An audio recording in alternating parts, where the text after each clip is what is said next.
Good evening, everybody. Thank you so much for joining us. As you can tell, we still do not have a third board member present, so we cannot officially start our meeting. But we want to respect your time and timeliness. And so we do want to at least do the presentations, and then whenever our last trustee does get here, then we'll start officially the meeting. But we want to respect your time and your efforts for making it here on time. And so I will pass it on to Superintendent Sudarya. Yes, thank you, Board President Nunez. So we're also going to still have it recorded on YouTube. So people who are already online are going to be also able to see, and we'll record it. But we would like to start with our first recognition of our Belhaven students and City Year for their 2025 Enterprise Challenge team that went to New York. 5 students worked with City Year mentor Michael Wilson. Is Michael here? There's Michael. Every Wednesday for several months to develop a business protocol for a competition. And they chose to beautify their community by growing flowers and selling bouquets and seeds inspired by the East Palo Alto's agricultural history. To honor that legacy, they focused on cultivating flowers since once grown locally along with other California native species. After a strong showing in San Jose, they were impressive even more when they traveled to New York, competing as the youngest team against middle and high school students. And so I'd love to have City Year representation. Please come on up. And then we can honor our students. And I believe Shannon is going to share a few more words.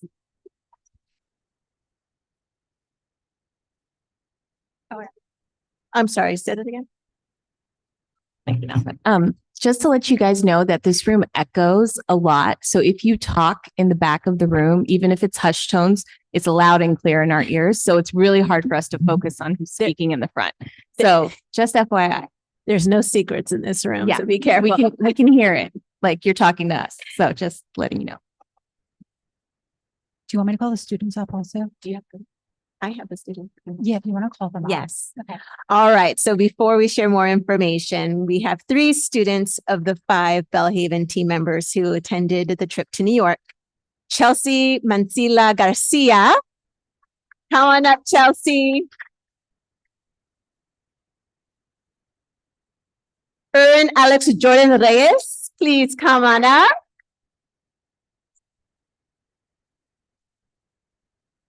And Michelle Rangel Cabrera.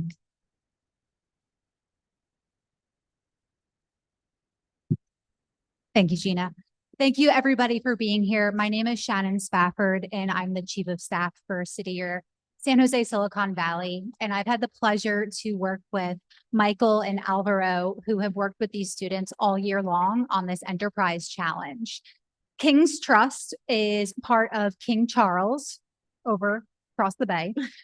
It's his initiative to increase economic mobility worldwide. So our students participated in an opportunity to prove that any idea can become an amazing business plan. So our students participated in this challenge where they competed against 6 teams in San Jose, and they won the challenge in San Jose, which was a $1,000 cash prize, which was amazing. And then they were invited to travel to New York City to compete against 4 other teams from New York, Detroit, Chicago, and Orlando. And while our group was the youngest group, they were praised by all of the representatives from around the network who absolutely loved Happy Flowers, thought it was an amazing idea, and really hope to see that y'all put this project into plan and make Happy Flowers a real business model. So I'm going to ask Michael and Alvaro to tell y'all a little bit more about their business. Yeah, I'll keep it short. I couldn't have done A without Mr. Al. Oh, right here. Oh, got it. Okay, I'll stand this way. Couldn't have done it without Mr. Alvaro. He was really a great help, especially with helping to educate these kids, and then also with their hard work. I mean, they were the ones who really put in the effort and came up with this idea. I think that what was unique about their business, Happy Flowers, not only are they trying to promote environmental stewardship and sell these flowers that have been grown in this community, but they combined all parts of their education, environmental sustainability, business ethics, how to bring home a little cash at the end of the day. And so it was really with their enthusiasm and just their ability to be better, right? To learn how to public speak for the first time, to stand in front of others, to now stand in front of you all, that really made it worth it. And so I don't want to speak for them, but hope they all had a good time. So yeah.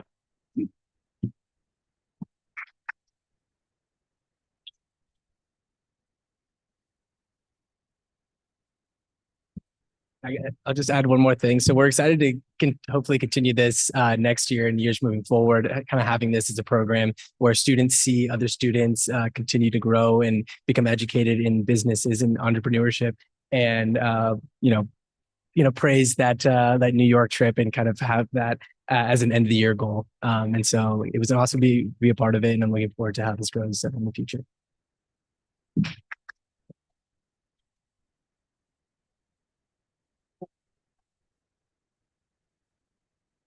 I just want to say to the 3 students and to City Year, thank you so much for the work that you all do. And I really want to learn more about Happy Flowers. So please do send us seeds or whatever we need to do to buy the seeds. I want to plant some in my yard. So great job to the kids and great job of just sharing our community, the community of Bellhaven and East Menlo Park with people beyond just our small little group. So I'm just so thankful and inspired because the work that the kids are doing here in our school district is, like I've said, they can change the world, right? They are impacting not just our community, but so many communities beyond this small little 2.5 plus, the small Bellhaven community of just the immense intelligence and work ethic and entrepreneurship and just ideas that thrive here. So thank you for being a representative of that to all 3 of you. And we're so excited to see what you're going to accomplish next year too.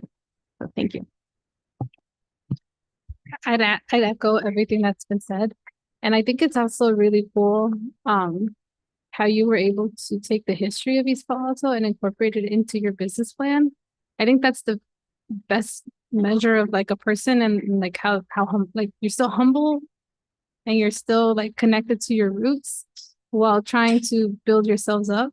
And so I think it's really awesome that we have young people like you that still keep the community in mind, because if you keep going this way, then who knows, in a few years, you're going to replace all of us up here. And that's what we want, right? We want people to grow up in East Palo Alto or East Menlo Park and connect to their community and then be able to change it for the better. And so hopefully we do see you all up here or in some public capacity in the future. So thank you so much. And this is just the first step to many, and keep these passions alive, because that's what's going to guide you and fuel you to keep going in school or whatever passion or career that you want to take on next. But thank you so much and congratulations.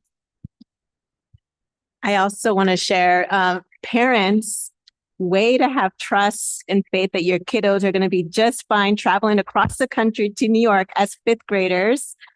Without you, they're going to be well ahead of our 6th graders who are going to our science camp and our 8th graders who typically leave California to go to Washington, D.C. They're going to be well prepared and familiar with what those feelings are and feel equipped and confident to continue to move away and be a part of the greater community. And so thank you for that, for you having the faith in us to take care of your kids. Can we take a quick photo? And City Year, please come up. Yeah.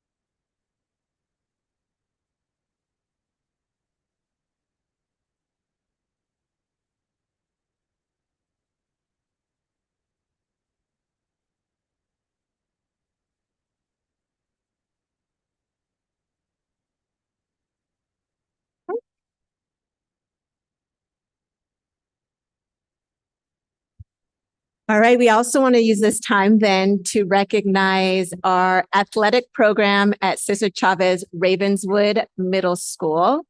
Yes.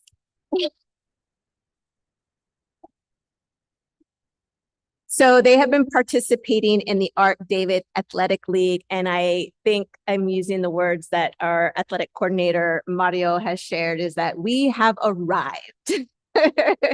I believe it's been 2 years, 3 years, only 3 years. And this year we have several championship teams.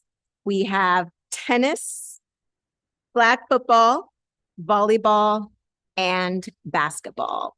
And first, I would like to recognize our athletic coordinator, Mario, if you don't mind coming up.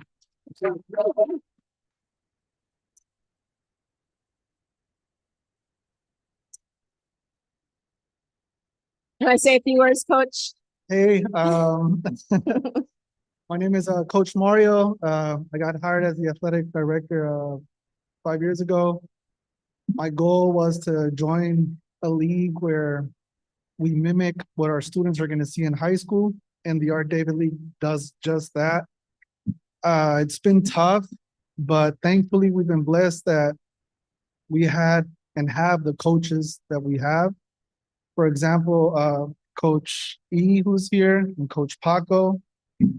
Great coaches. Besides the sports, they teach our kids life skills. And if it wasn't for people like them, it would be hard for us to be where we're at. It did take a couple years to win some championships, and we did it. Most of the kids we compete against, they play in club teams, so they're playing their sports year round. Most of our kids, they can't afford these club teams, but with great coaches, anything's possible. It's been a fun ride. I enjoy and I love doing this job, and I will continue as long as I can. And I want to say thank you to the board for giving me the opportunity to do this. And I want to thank my coaches for being awesome. And without you guys, none of this would be possible. Thank you so much. Stay up here, Coach Mario. We'll go ahead and recognize our coaches, and we also have a few athletes here as well who participated on the championship team. So I first would like to start with Coach E, our boys basketball team. Coach, please come up to the top. Any moment from the season that was meaningful to you, or? To be honest, I think it was just the whole season for me. I coached girls basketball before this, and I wanted to see how it was to be on the other end and coach the boys. And so my 6th grade boys were amazing. They listened and they wanted to learn, right, the fundamentals of the game. And so I took them, and we got that chip. So I'm very proud of my boys. Thank you, Coach E. Coach Estimere. And I don't believe do we have any members from the boys basketball team here? I don't think okay. All right. Next is flag football. And Coach Mario, were you the coach for flag football? I did end up helping with flag football. It was a rough beginning. We had a little bit of issues with some of the coaches, but we figured it out, and I ended up finishing the season. A lot of the kids, especially our quarterback, Julian Cabrera, tough kid. He had a great season. He was one of the main reasons why we won the championship. And there's a lot of tough kids here in our community. We're known for having tough, strong people here, and our kids showed it this year in flag football. Thank you. Congratulations to them. And then do we have our coaches from volleyball here by any chance, Coach Mario? Okay. But we do have, I believe we have a volleyball team member. Is Kaylin? Kaylin.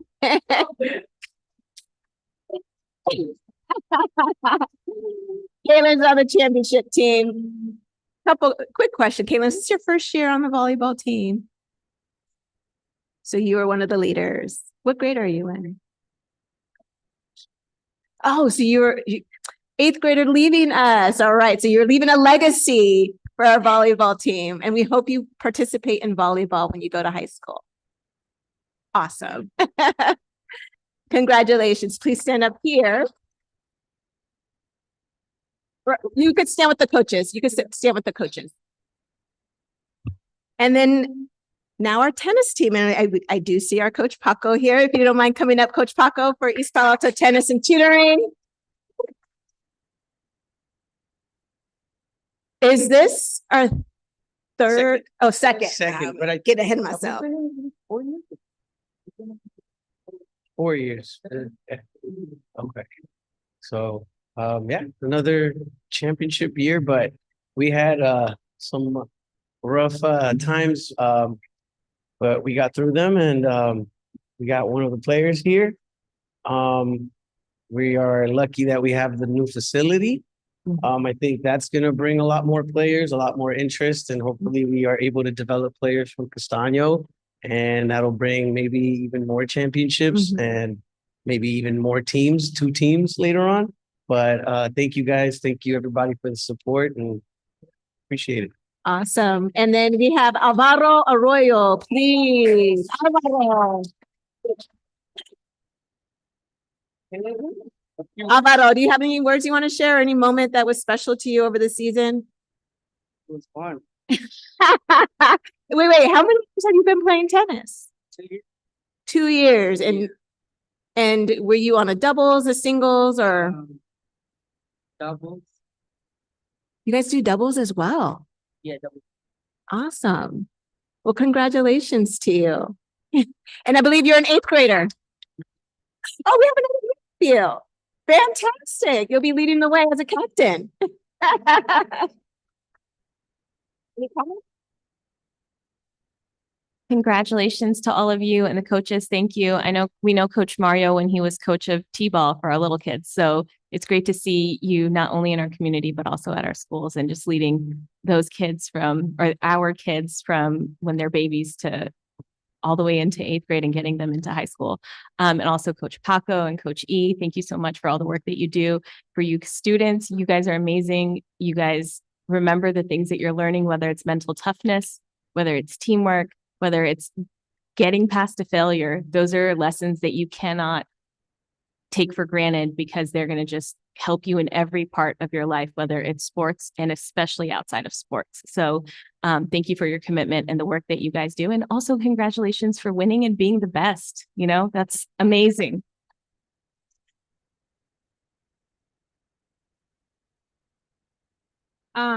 This one kind of hits close to home, not only because I'm the athletic director at EPAA, but also because I was an athlete when I was at Ravenswood myself. And when I played basketball way back when, we never won a championship. And so I think it's amazing that our program has come so far. And congratulations we didn't even have tennis. We did not have volleyball. We had maybe track. So I think it's great that the things that you're doing and the work that you're putting in to make it happen. And as an athletic, like I mentioned, I'm an athletic director myself in the high school level.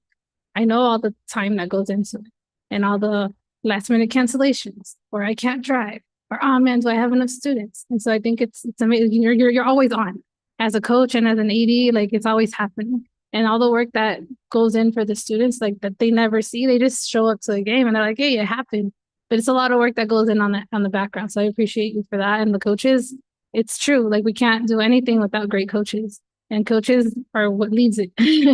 And if the kids don't connect to the coaches, you won't have a team. So thank you so much for being there and being role models for our students. And then students, y'all are just amazing. So keep going, right? Because as Trustee Bloom said, sports, yeah, it's nice to win, but you learn so much from the losses, all those bonds that you make with the people on your team. No one's ever going to replace those. Those are lessons that you can never learn in the classroom. No one tells you how to be a good person, but in sports, you become a good person. And that's where you really show who you are. So I'm really glad that you're competing, and I really hope that you can keep competing in the future as you keep going forward. And I hope to catch a game at some point. I need to make my way out there. But yeah, thank you so much and congratulations.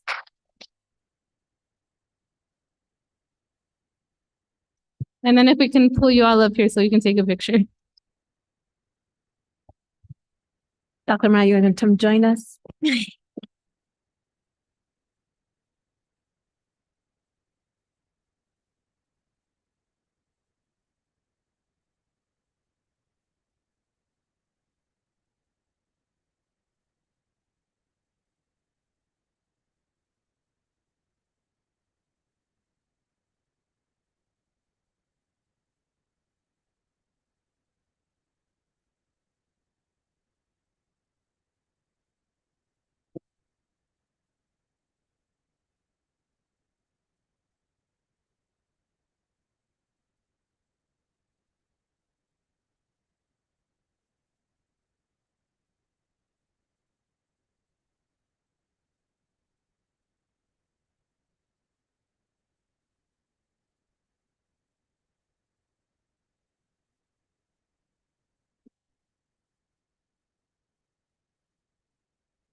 Um, just real quick,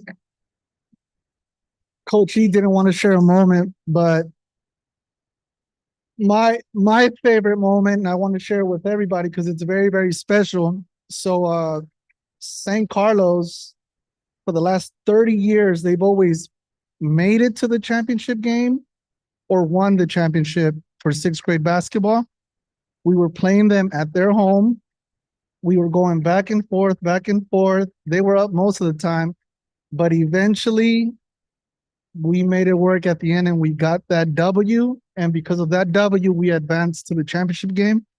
But I have it on video, seeing Coach E's reaction and the boys' reaction, that cheer, that roar. See, I got goosebumps thinking about it. That's what that does to you. Basketball saved my life. I played high school, college, semi-pro, but that moment there, I think that was my favorite basketball moment in the history, that I've loved that game. And just watching them react to that and beating San Carlos was awesome. Just wanted to share that. Okay.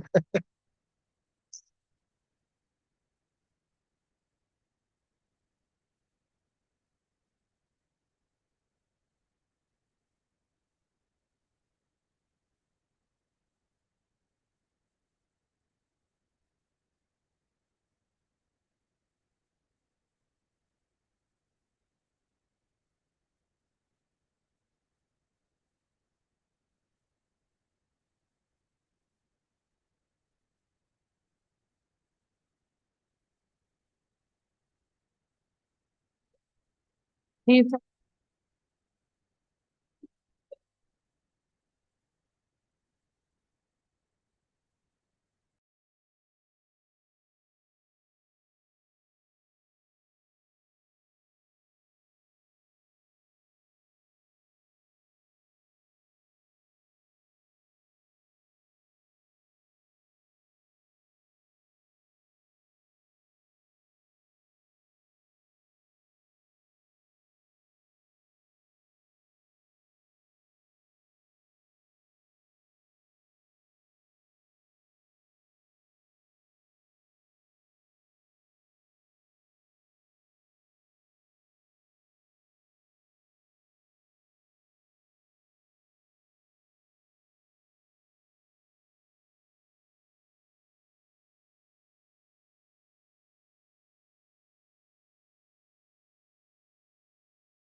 Welcome to the Ravenswood City School District's regular board meeting of June 12th, 2025.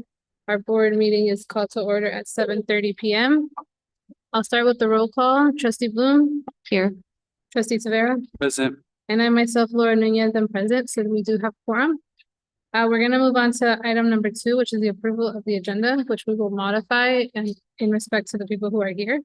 We will be pulling items 3 because we already did that before the meeting started. And then we are moving items 4 through 7 to the end of the meeting so that we can respect the time of those present.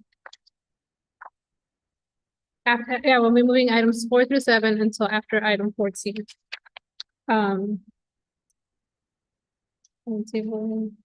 Sorry, for item 9O, we will have to be tabling that until next meeting. Any other changes or? Awesome. So do I have a motion to approve our agenda? I will make a motion to approve the agenda with the changes as described. Do I have a second? I second. All in favor? Aye. All opposed? Motion passes 3-0. So we will move on to item number 8. Which is from the floor. Do we have any speaker cards? I see none.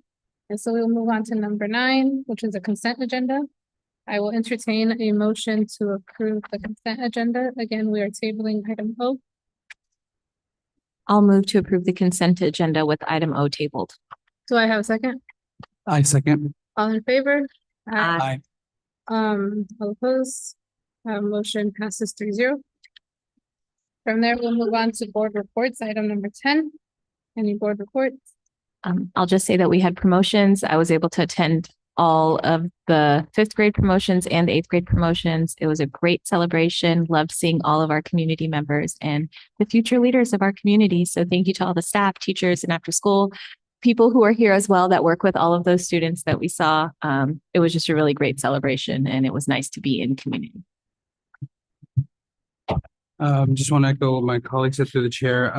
Attended the great middle school graduation, and I just want to echo again what's been said. As the school year ends, I want to honor all the hard work from all staff across every school site, from all the seen and unseen work that goes on before school, after school. I know we're about to have a presentation on that, but all the hard work that's done throughout the school year on every school site to make this year an excellent school year. And we were able to celebrate that at the middle school, but it was also celebrated at all school sites. And then also it wasn't a graduation, but my daughter had her TK celebration that I was able to attend also. And it's just a beautiful moment for my family. And so we're just, it's just a beautiful moment. And yeah. Awesome. So we will now move on to item number 11, which is the presentation from the parents. Yes, so this is the presentation for the Boys and Girls Club of the Peninsula. Good evening, everyone. Good evening, trustees. Good evening, Superintendent Sudaria and community members. My name is Jenny Obiaya, and I have the privilege of serving as the CEO of the Boys and Girls Clubs of the Peninsula. And we asked to be able to present this evening because, as you all know, we've had a long time partnership with the school district to extend the school day and the school year and empower Ravenswood students with opportunities to thrive. And we wanted the opportunity to share a bit more about our work together and our outcomes.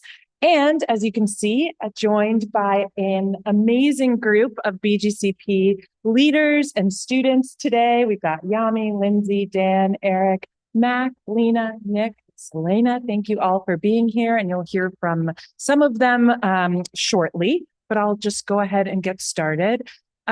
Briefly, I promise we only have like 8 slides, I think, but briefly, we'll just talk about a high-level overview of our partnership. Then you'll get to hear from one of our fabulous students, Ravenswood students, who's now thriving at our East Palo Alto clubhouse. Then I'll turn it over to Mac, our COO, who will share some of our outcomes data with all of you, and then we'll look ahead to the future. So looking at our partnership snapshot, I love this picture of one of our joint visits. Were we at Bellhaven here? At Yes. Bellhaven. But partnership snapshot. We are currently serving more than 450 active Ravenswood students across all 4 of the schools. And I do want to point out we're serving how many students at the East Palo Alto Clubhouse, Lena? 12 to 15 Ravenswood students, in addition to a ton of Ravenswood alumni who are now high school students and taking advantage of our programs at the East Palo Alto Clubhouse. We have about 180 students that come daily to that clubhouse, and they receive academic programs, which we'll talk a little bit about, enrichment programs. We use curriculum like Art in Action, MindWorks. They have access to our Berry Car sports leagues. We run social and emotional learning programs. We have mental health services, including a therapist stationed at CCRMS every day during programming. And we're gearing up for an exciting summer of programming, full day programs in partnership with the district. And so, of course, as you all know, these programs are totally free for families, which is really important, I imagine, to all of us. So now I have the pleasure of inviting Miss Selena, our distinguished 2025 Youth of the Year representative, up just to talk briefly about her journey through Ravenswood and with BGCP. Okay, so good evening, everyone. Like you heard, my name is Selena. I've been a proud member of the Ravenswood community for a while now. I went to Los Robles Elementary School, which I love because it was a bilingual school and it's something that really touches me to this day. For middle school, I went to CCRMS. The teachers there are so passionate and very loving, and to this day, I still talk to some of them. And then the way boys plays a role into like my high school career. I've been with them since I think 8th grade. Yeah, and I really like love all the resources that they provide for us. And like you guys mentioned, I was honored with the privilege of representing the East Palo Alto Boys and Girls Club as the Youth of the Year 2025 representative. And yeah, thank you. Oh, I'm gonna be going for the fall and like for the next 4 years. I will be going to Cal Poly Pomona, which is a school that I've been loving since like last year because future grads introduced me to the campus. And after that, I fell in love with it. So, yes, Broncos.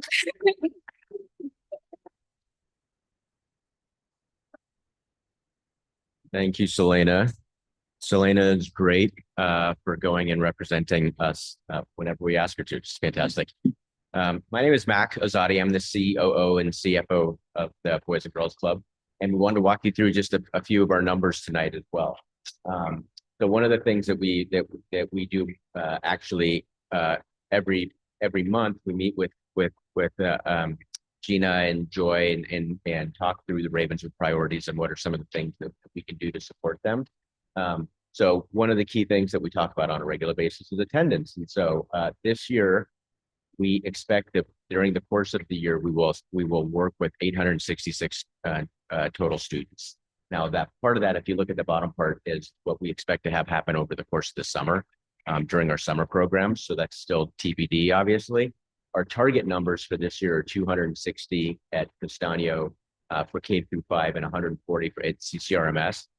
I'm pretty confident that we're going to end up beating those numbers pretty handily, actually, because to date, we have our target was to enroll about 360 students at Castanio, and we're at 420 already. And then we cut off enrollment because we are certain to get skis. And then at CCRMS, our target enrollment was 180, and we're over 200 also there. So I'm fairly certain we'll come in higher than those numbers, but regardless, it's as you can see, it's a meaningful percentage of each school's population. One of the there are 3 parts to our programs, as Jenny mentioned. One of them is what we call Power Out, the academic portion of that program. So there are a handful of things that we do during our Power Out. that are focused on academics. There's tutoring, we do homework support, what we call power pages, which is kind of like a Kumon, which is repetitive power activities like it could be different things that just kind of engage them. Independent reading, and then if there are online learning programs like iReady, we work with them. So the main thing I want to talk to you about today is the tutoring program that we do. So there's two parts to it in Ravenswood. The first part is, as I'm sure you're aware, Ravenswood is using SIPS as a tutoring program. I will talk about that in 1 second. For the students that are not part of the SIPS program, that are K through 5, we have our own tutoring program that we've developed based on the science of reading. We work with these students on a regular basis, K through 5, and working with them to try to meet not necessarily standards, but fundamentals at different grades. So we do an assessment at the beginning of the year, which is the top line August. At which point there were 69% of the students that were enrolled in BGCP and were not part of the SIPS program did not meet grade level fundamentals based on this assessment. So we worked with them on a very regular basis. And then the last assessment that we took in May, that was down to only 21% didn't meet grade level fundamentals. And 51% exceeded those grade level fundamentals. So great results on that. And then secondarily, with the students that were on as part of the SIPS program, we work with them at Bellhaven and Castano as well. And this year was a bit of a test to see, one, could we do it because the training is, there's a lot of training that's involved, and then two, what would the impact be? And we found that at Bellhaven, 82% of the second grade students that we worked with that had SIPS, both with BGCP and at school, had more than 1 year of growth versus 50% of students that weren't part of BGCP. And then the third graders, 100% of students that were in both BGCP and SIPS had 1 year or more growth, 78% of students that weren't part of BGCP. So again, great results. We're very excited to see these. Joy did a lot of work to pull this data so that we can understand the impact of it. And as we'll talk about in 1 second, it influences what our program will look like next week. So this makes it great. So looking ahead, as we talked about, summer is upon us in 2 weeks. We'll be running a program at Castano and CRMS, 260 students. It's a full day program at both sites. In the mornings at both sites, we do academics, including some students that will be pulled to do SIPS tutoring again. And then in the afternoons, we run Camp Galileo, which if you're familiar with Galileo, it's a STEM-based enrichment program. It typically is about $500 to $600 a week if you were to pay for it. We run it for free for all. We also do field trips. And then for the school year, for K through second grade, we'll be continuing with our BGCP tutoring program. And then for 3rd and 5th grade this year, we're actually going to be expanding the SIPS tutoring to a lot more students this next year. At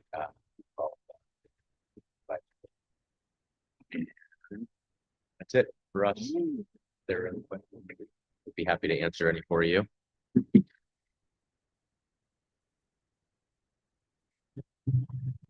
Thank you so much for the presentation. I really appreciate all of you guys being here and waiting, and also for the students who are here.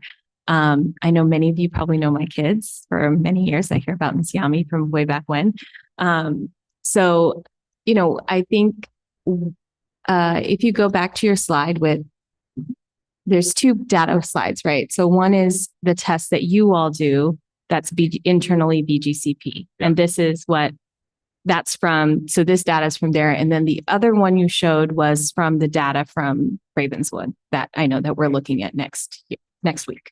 And so then, and that's why we're moving towards the second of K through 2. Is that, I guess that's a question. Is that one of the reasons why the next model that you guys are doing moving forward is to integrate SIPS at every site? Or we're going to be integrating SIPS at every site for 3 through 5. Okay. And K through 2 will continue with their own. Okay. And then, so then the data that we were looking at in the beginning is for K-5, or is it? Of the program? Yeah. Yeah, that's K-5. Okay. Students that are not part of this. Okay. And I have other questions, but I'll let other trustees ask if they have, and then come back. Yeah, I'll start. I wrote down a few. And just for my understanding, thank you for the presentation. Thank you for waiting.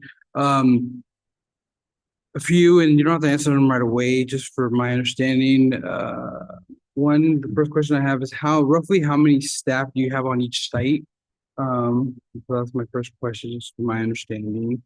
And then, yeah, thank you for the numbers, and, the excited to see that you're anticipating to hit the numbers and exceed the numbers for some programming and throughout the year. I'm wondering, like, what does retention look like throughout the school year and maybe in the summer? Like, if student signs up, like, so I'm wondering maybe what does the retention look like? And just from my understanding, and then also,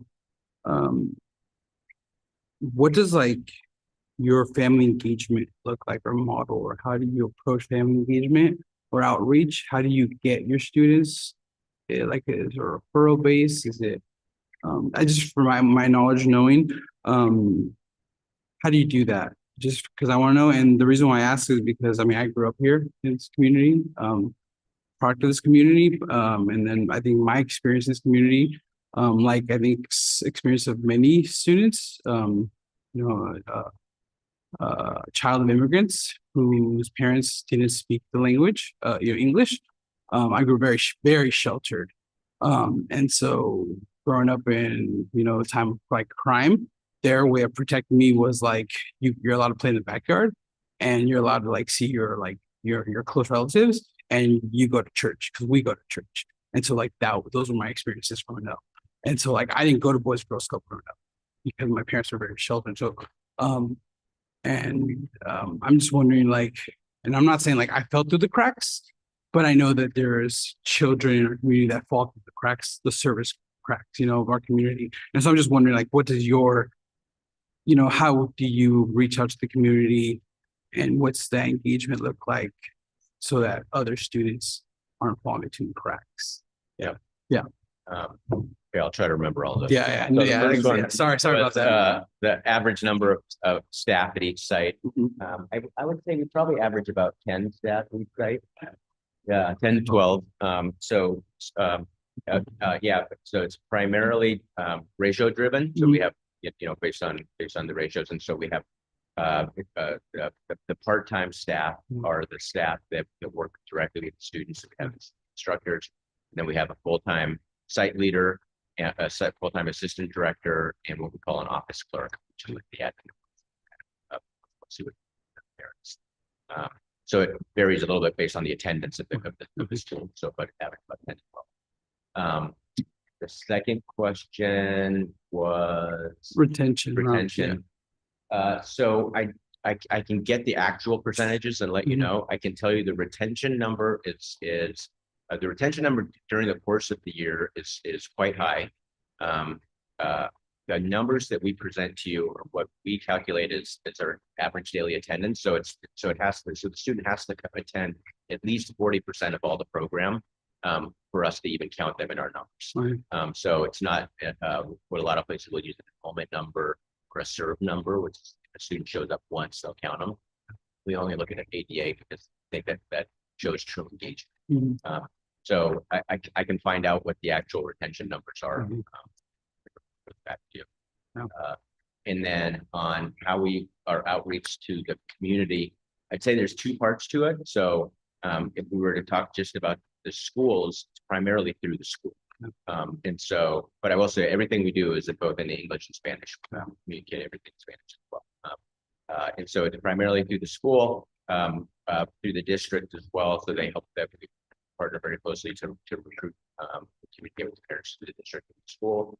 And then we have parent orientations as well at every school, so the parents can come, ask questions, learn about the program, hopefully, get some level of comfort about around the work that we're doing. that. And then I'm sorry, then the last part is that East Palo Alto Clubhouse, we do more things that are kind of specific to the community as well. And so we'll have events at the clubhouse as well that are kind of more community focused events. Yeah. And then not a question, more of a comment. And I'm not asking for the commitment now, but just I guess more of a suggestion. Thank you for doing English and Spanish, but maybe hopefully possible you could do Tongan and Samoan, because I know those are also big languages and populations here. And we have a large PI community. So that would be something that I think would be very beneficial too. Yeah. And my colleagues have any other comments or questions you want me to add? I have a few more questions, or comments. So I think that it's really important to me to make sure that every community partner that is on our campus and working with our students are our partners. And so it's been really great for me as a family who has kids at the school district and in BGCP since kindergarten, when you guys were doing the hubs, right? Like I know my daughter caused a lot of chaos there, in her own little way. And so Miss Lena knows about that. And so I think it's really important for me that we continue to look at this as a partnership, no matter what community we speak to, whether it's with Ravenswood or with the greater community that you all interact with, because the stories you tell about the school district and the kids you work with are a reflection of our school district and our community. And so to me, it's really important the way that we tell our story and our partnership to make sure it's a partnership and not a project. And then with that, you know, I think that there are some things that our school district has been doing, and I know that there's been more meetings between our district staff and your leadership, which has been really great. And one of the things that I would like to see more of is alignment with our teachers and our principals and the staff that are on the site to make sure that there is like that cross, like what's going on in second grade or what's going on in kinder with our kids, and how can we make sure that we're following those models going forward. And I'm just going to say, like, as a parent, like keeping your kids at school till 6 o'clock is really, really rough, right? It's a long day for our kids. My kids love BGCP, right? My son like loves it, like to the greatest extent. I know he didn't start out that way in TK. So I just, sometimes when he comes home and I'm like, did you do your homework? He's like, no. And to me, I'm like, my kid is at school till 6 p.m. So as a parent who asks that question to my child, to hear them say no to me, I'm like, what's going on?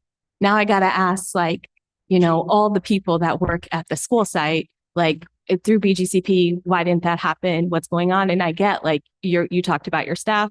I know a lot of staff are really young too. And so I just want to make sure that the same way that, you know, we have high expectations as board members of our teachers and our principals, I also, as a personal, like myself, I can't speak for the whole board, but I can speak for myself. I have high expectations of our partners as well.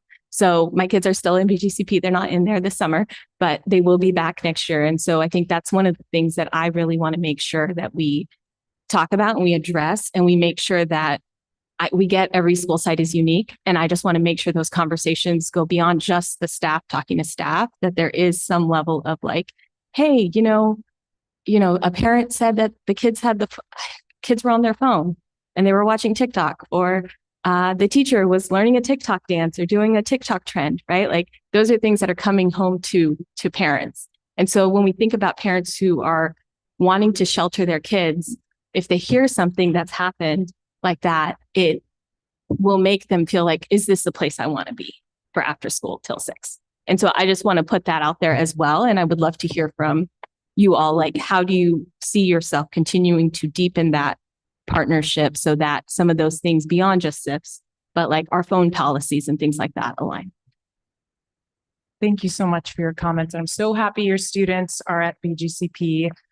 Like you, partnership is incredibly important to us. And I think it's something that this whole team has worked incredibly hard at, to partner closely at all levels with the school district, whether it's the superintendent, school teachers, principals. That's incredibly important to us. We also would like to see further alignment and collaboration between what happens during the school day and after the school day. So putting in a plug here for stronger data sharing, because it would allow us to actually better support our students academically and carry on, really understand what are the strengths of each particular student and how can we build on those strengths in the after school space? Where are their academic gaps and how can we be partners to all of you in actually closing those academic gaps? So I would love to talk more about that because I think there have been some places where we're like, yes, we're ready to partner and we're all ears and open to suggestions.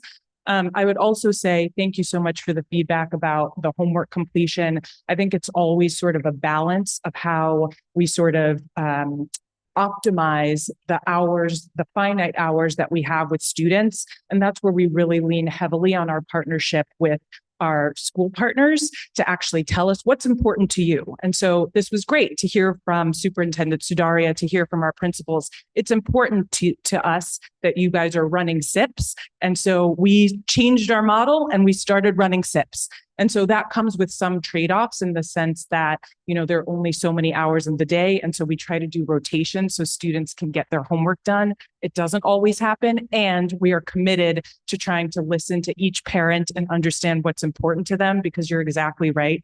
Not each site is the same. Not each parent is the same. Not each family is the same. Not each student is the same. And so as much as possible, we want to be able to try to meet the needs of each and every student and family. So we're very excited to continue conversations about deepening collaboration and partnership. And just like you all hold yourselves and your partners to high expectations, I think something that sets us apart at BGCP, we hold ourselves to incredibly high expectations, and we're always open to feedback. And then I guess I'll just follow that up of we did a couple of we'll first of all invite all of you back for our next board meeting, because that will be when we're sharing our data for vital signs, which will be accessible and also presented to us next week. But also we talked as a board to do a phone pilot, and that to me is a really big concern when kids don't have their phones during school. And this is elementary, right? So this is TK through 8 or TK through 5. In the elementary school, they give their phone to the principal or whatever, and they can't access it, but then they get it back at the end of the day. So they have access to it at the Boys and Girls Club. And so there's some things like that where policy, where if we're not going to have phones at all, and if we're moving, or not at all, if we're moving to having these safe phones on our middle school specific campuses, and if we're going to do like a no phones at all in an elementary school, it feels a certain way when it's like, oh, but that kid can turn it on and use it from 2 to, you know, it's not full policy yet. Nicole, I see you back there. It's not full policy yet, but it's direction to explore. You know, but I think that this is also important for our after school partners to also know that that's where this board is moving toward. And so what are the policies and how do we enforce them? And not only with our kids, but also with our teachers and our staff that staff our programs, especially since I know that the teachers and staff at a lot of the school sites are younger. They're either college students or out of high school. Maybe they're just done with college. And there are things that I know are fun and make them really cool, but there are things that I don't want them to do with my children, right? And I don't think that I'm sure there are parents who are going to say the same thing. And so I think that there also needs to be some level of accountability and reinforcement of what the district is doing as well in the after school program.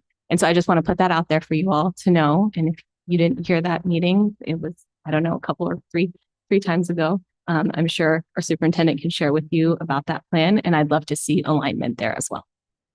Great. So this is news to me. Is this an official policy now? It's not official. It's direction. So it's not official. It's direction and very helpful to know. So we, again, usually take our cues from the district. We'd like to align policies as much as possible, including cell phone policies. And so just say the word and we can work together to implement those. Thank you. Sorry, I know I had a lot. So thank you for hearing and listening.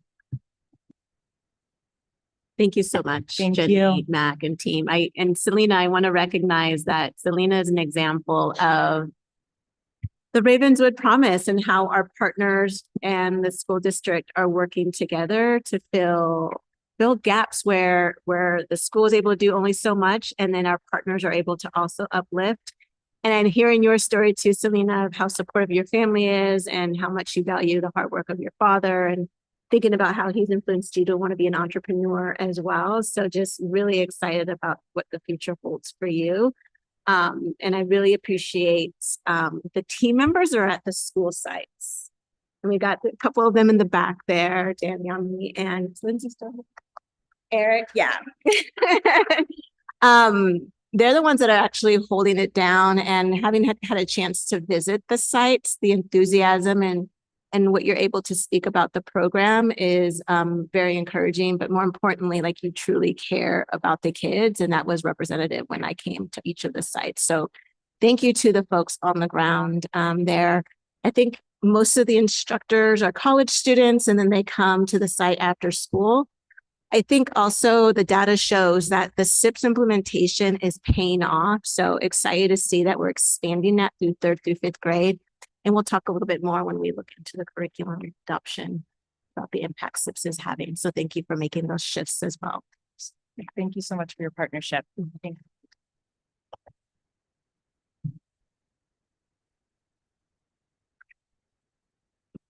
We will now move on to item number 12, which is considerations of curricular assessment adoption. Thank you, trustees.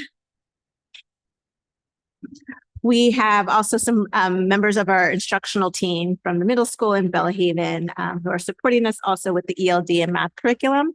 But I will kick us off by looking at our CKLA adoption, CKLA Caminos, let me start over. K2 Tier 1 Foundational Literary Skills Curricula.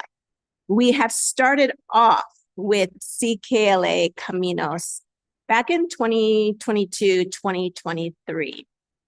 And we've been focusing on literacy and language as one of our 3 priorities. Go ahead and go back to the slide there. As a priority from the development of our Ravenswood Promise. And as you all know, our Ravenswood Promise is what we want to be true for kids when they leave Ravenswood City School District. And this is a promise that has been co-created by our community members, our families, our teachers, and most importantly, our students. We've identified 3 priorities: language and literacy, attendance, and talent. Language and literacy is key, as especially after the pandemic, when our academic achievement had decreased and our absenteeism had increased. And we believe that we need to have our students be proficient readers and be able to speak and be fluent speakers so that they can access future knowledge. And so we have emphasized the focus on improving our literacy outcomes. We started in 2022, 2023 with the adoption of the CKLA Caminos curriculum as we made the shift to ensure that we're implementing evidence-based literacy instructional practices that are grounded in the science of reading.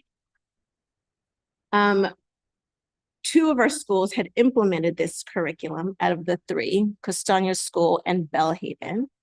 And as we were doing the implementation, we realized we needed more support. And so we started to partner with Core Learning to help us implement the curriculum more successfully.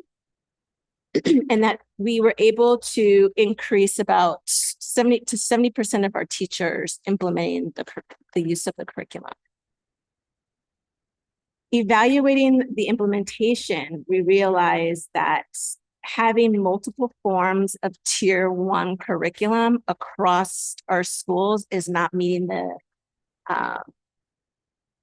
needs of our students as we're supporting them across Tier 1, Tier 2, and Tier 3. The practice is to have one solid curriculum. Also with CKLA and Caminos, it did require a lot more time implementing the foundational literacy portion of the curriculum, about 120 minutes daily. Excuse me, either with the skills portion and then the knowledge portion. And that really required the teachers to have a lot of time around planning and learning the multiple programs that CKLA and Caminos required. There was also no monitoring or tracking system for this portion of the curriculum around skills. Let me make the foundational literacy portion of the curriculum. And then there were a lot of pacing issues as well, because there's about 180 lessons in the CKLA Camino skills portion of the curriculum. And we had to fit all of this within a 60-minute period. Go to the next slide. Sorry. So this past, yes, the year has passed. 24-25 school year, we had a K-1 teacher at the very start decide to pilot the program. And we piloted using SIPs. Now you're familiar with SIPs being used for our intervention during Universal Tier 2 time. But we decided to pilot it so that we can ensure that students learn grade appropriate foundational skills in a more streamlined manner. And intervention teachers reported that the class that piloted this SIPS program for Tier 1 were better prepared, more confident, and more successful compared to their peers in the other classes. And SIPS mastery test data showed that these students were outperforming the other students. So we decided to expand the pilot so that first grade team at Castaño opted in, and 8 out of 13 K-2 teachers at Castaño and Bellhaven began to implement SIPs fully for their Tier 1 curriculum. Next slide. And just after 5 months of implementation, the end of year data shows that there was accelerated growth and higher mastery test pass rates and improved DIBELS proficiency compared to the students who were taught using CKLA skills. So the recommendation is that we replace CKLA skills with SIPs for K-2 at Bellhaven and Castaño.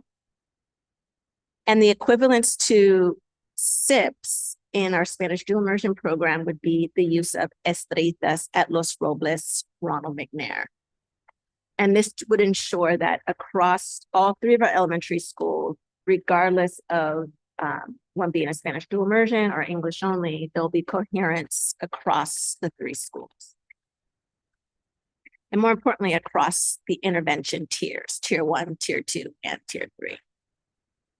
So expected benefits you could see there as well is just consistent foundational literacy instruction aligned with the MTSS research,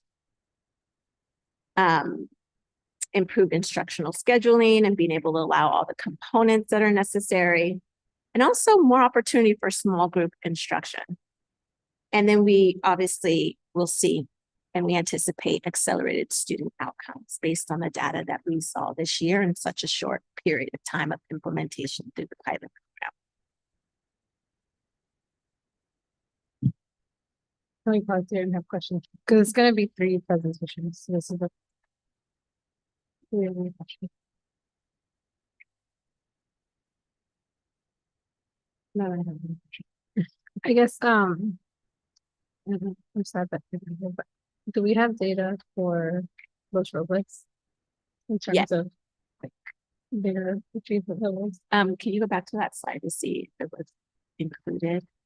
They did not pilot the SIPs, but because of the impact, we believe Estrellitas that had similar method would also yield the same results. And so, but we will have data for that for next year one. Yes. Okay. Mm-hmm. And then for SIPs at Los Robles, is that in English as well? Or that? So the SIPs at Los Robles is English. So they did fourth and fifth graders were exposed to SIPs during Universal Tier 2 time. And so next year might be a potential that all of them are. We would actually, based on the DIBELS results, Lectura results, we actually believe 3rd graders will be prepared to receive reading instruction a year earlier in English in the 3rd grade. So we would be using SIPs in the 3rd grade. And that would be the same for 3rd grade. So then 3rd grade and 3rd, 4th, and 5th grade would have the same consistent curriculum across all 3 elementary schools. For third, fourth, and fifth grade, it would be for intervention and exposure. They would still use Caminos, yes, because foundational literacy instruction should be solidified TK through second grade. So if students need in third, fourth, and fifth, it's a result of needing it to accelerate their reading. They would receive SIPs to be exposed to English, to reading in English.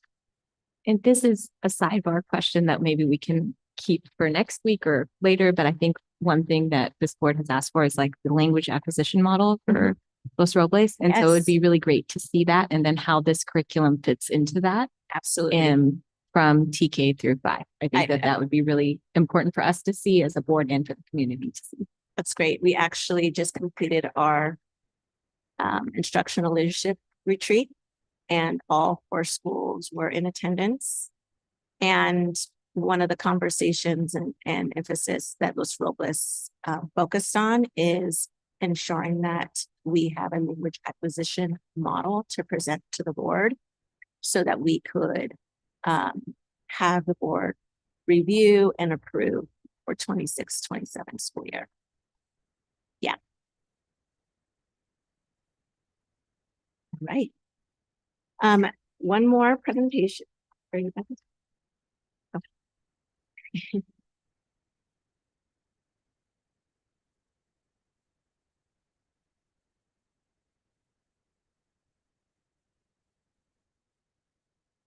Okay, so you might have heard the term DIBELS used before. So DIBELS is something that we already implement at our school sites for K-2.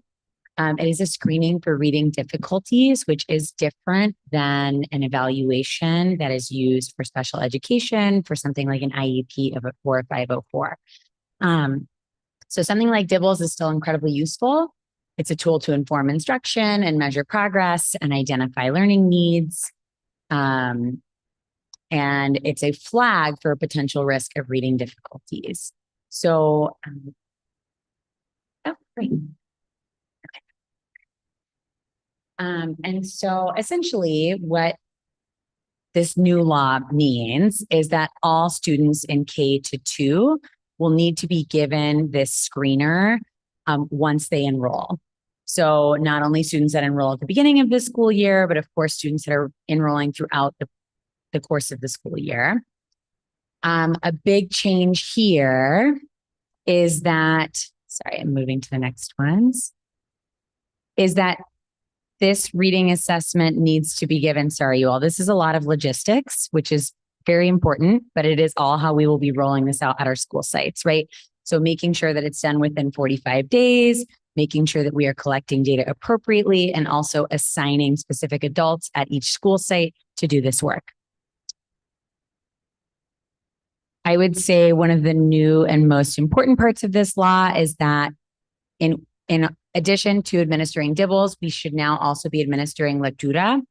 That is administered at Los Robles as a bilingual school. It is basically the equivalent of DIBELS, but in Spanish. The law now requires that if a student is a multilingual learner whose primary language is Spanish and is identified as limited English proficient, then they have the right to be taking this screener in Spanish. And so that'll be hugely advantageous in terms of data collection, in terms of the way that teachers can respond to the results and kind of curate instruction for their students. So we will now not only be giving it in English, but we will also be administering it in Spanish. And this is at all school sites, in addition to Los Robles. Sorry, all elementary school sites.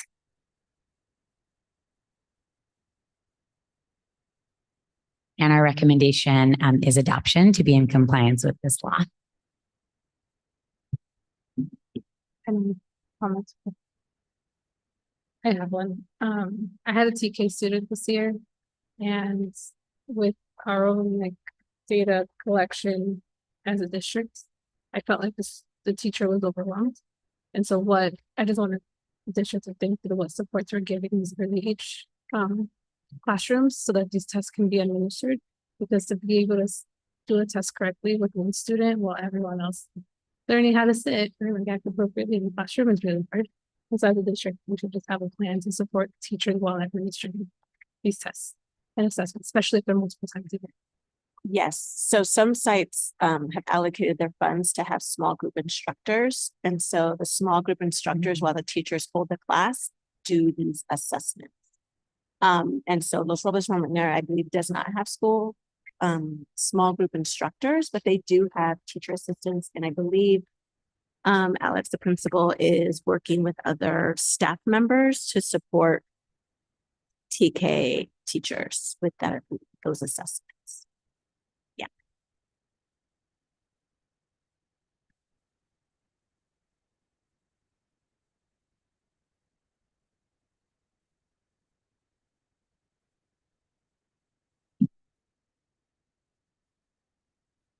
Good evening, everyone. My name is Alina Zhang. I'm the STEAM coach at Bellhaven Elementary School.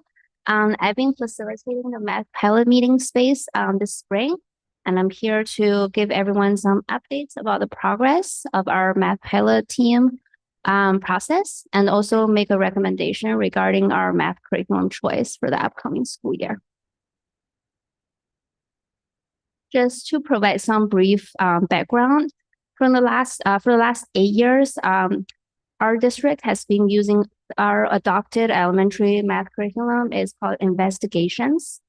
According to Ed Reports, which is a widely used resource to evaluate and select high quality instructional materials, particularly for English and mathematics, our district's current curriculum, Investigations, does not fully meet the expectations for alignment with the Common Core standards. And this Ed Reports is used by nearly a quarter of the school districts nationwide.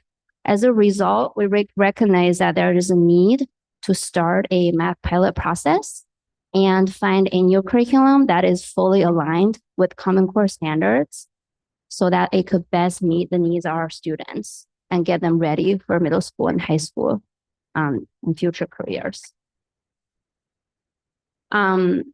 This year, for our math pilot process, it began in the fall of 2024, where pilot teachers were identified, and they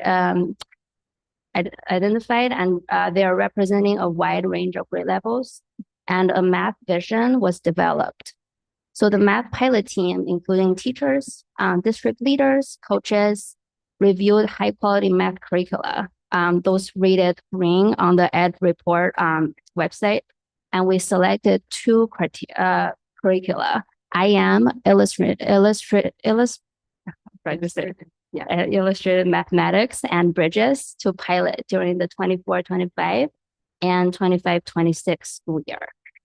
To ensure that our evaluation process aligns with our math vision, which really represents what we want to see for our students, we used our math vision as the foundation, and collectively with the team created the top 3 student-centered criteria that align the closest to our math vision to get us through this process. And the 3 criteria are multilingual learner supports, because we recognize that over 60% of our students are multilingual learners. So we really want to keep their needs at the center of this work and process. Criteria 2 is task and assessment variety. And criterion 3 is unfinished learning, because we all know that since the pandemic, there's a lot of unfinished learning that we need to address to advance student learning and achievement. Throughout this process, teachers implemented the curriculum IM with fidelity. In the pilot meeting space, we evaluated this curriculum using the criteria. Teachers brought in evidence, and we used very detailed and comprehensive rubrics to drive our work. In the fall of 2025, we're going to follow the same process using evidence, rubric, and looking at student work to then evaluate the second curriculum, which is bridges.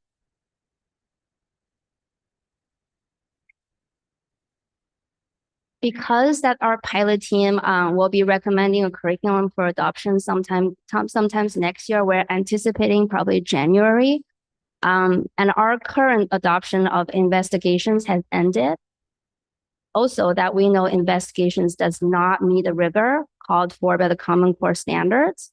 We would like to recommend for the board to adopt for the 25-26 school year to adopt the electronic version of IM, which is currently the board adopted curriculum for our middle school, and which many elementary school teachers beyond the pilot team have tried out and used this year, including a substantial number of our new teachers who joined Ravenswood this year. When the math pilot team has a strong recommendation for a new curriculum next year, we'll bring that new recommendation back to the board and move on from there. So to be clear, we're gonna adopt, the recommendation is to adopt IM for all math teachers next year. But the pilot teachers will be piloting bridges. And so then sometime in January, you'll choose between bridges and IM. That's correct. For official adoption. Yes. Perfect. Thank you. Yeah. Any other questions? Thank you. And I'll just put a plug in that I hope that all the stuff that we're doing around literacy starts making its way towards math, because math cannot keep being left on the wayside. So yeah.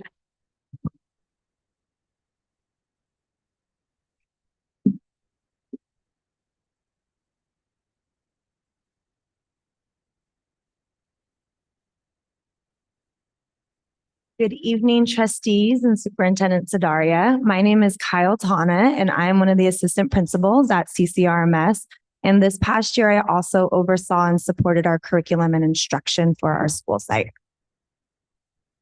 My name is Julie Souza, and I am our ELD instructional coach.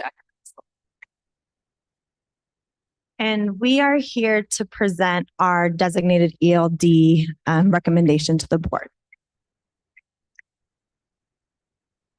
Oh, no, you're good. So to give a little brief history, back in 2002, we adopted our My Perspectives ELA curriculum. In 2022, my apologies, 2022. In 2022-2023 school year, we also did not yet have a full allocated time for academic intervention in our master schedule. So I just wanted to name that as well.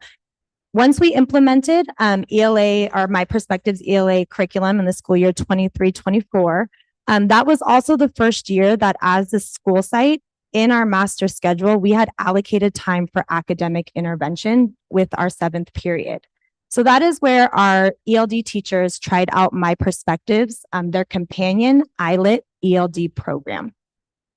As we continued to try it, and I'm going to go to our process, we found that ILIT was not the most comprehensive for our students, as it was a companion to our ELD, our ELA curriculum. And so kind of going back to 2022, we also found that from our data highlighted that we had an inequity of a large number of long-term English learners, and that we did not have that allocated supports outside of core content classes to support our students effectively. And so that's where we made the change in our master schedule. That's also where we began really thinking about our vision for supporting our multilingual learners and really zooming in on ELD.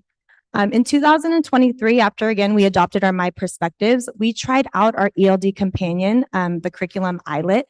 Teachers used it in their 7th period classes, where we finally had a full 40-minute period for designated ELD for the first time in our school's history.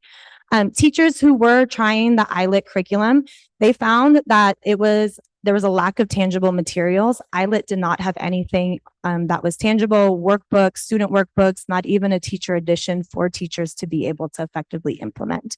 So as we started using the ILIT curriculum, we then began in conversations and held listening campaigns with our ELD teachers to begin to see that we need to start looking for a really comprehensive, high quality ELD curriculum.